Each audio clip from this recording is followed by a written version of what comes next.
There was once a small, wooden house at the edge of a forgotten village. It was old and quiet, surrounded by overgrown grass and wildflowers. Most people walked past it without a second glance. But inside, an old man named Henry was 82 years old. He had lived in that house his entire life. Every creaking floorboard, every scratch on the wall, every whisper of wind through the windows held a memory. The house was full of ghosts, not the frightening kind, but the memories of a family long gone. A man who laughed loudly and told bedtime stories every night to his little girl, Clara. His wife, Margaret, had a laugh that could brighten even the darkest days. The three of them were once inseparable. They cooked together, played music, danced in the living room during thunderstorms. Love filled that house like light through glass. Then came the winter of 1973. It started with a cough. Margaret said it was nothing. A cold, maybe. But the days passed, and her breath grew shorter. She smiled through it, but Henry saw the pain in her eyes. The doctors used words like terminal and too late. She passed away on a cold January morning, her hand in his, her final words. A whisper. Take care of Clara. She needs you. Henry did his best.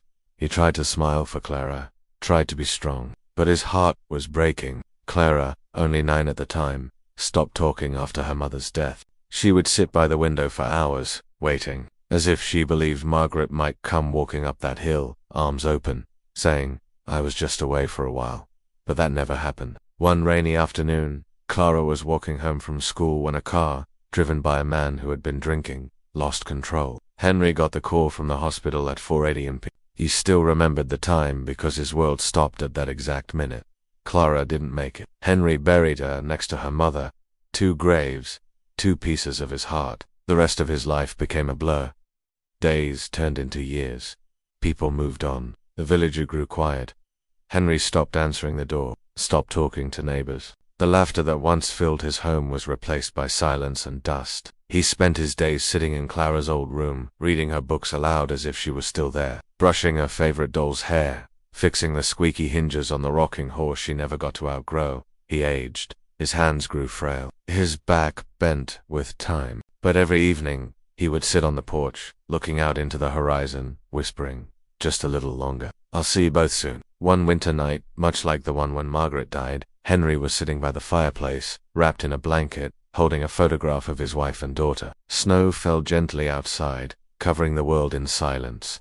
And in the morning, Henry was gone. The house stood still, as if holding its breath. The villagers found him in his chair, the photo still in his hand, and a peaceful look on his face. No one came to the funeral. He had outlived everyone who knew him, but if someone had stood in that house a day later, they might have felt something strange. As if the walls, long burdened by grief, had finally the house that once held so much sorrow now stood empty, but also free, as if it had been waiting, like Henry, for a reunion that was finally complete. Somewhere, beneath a wide sky filled with stars, Henry was dancing again with Margaret in his arms, and Clara giggling nearby. The story is over, but if you want to hear more stories like this, please follow for more updates. Also, please do us a favor. There's a platform that rewards creators based on your interaction with their content. So if you enjoyed this story, please show your support. Your support helps us continue producing high-quality content. Thank you for listening.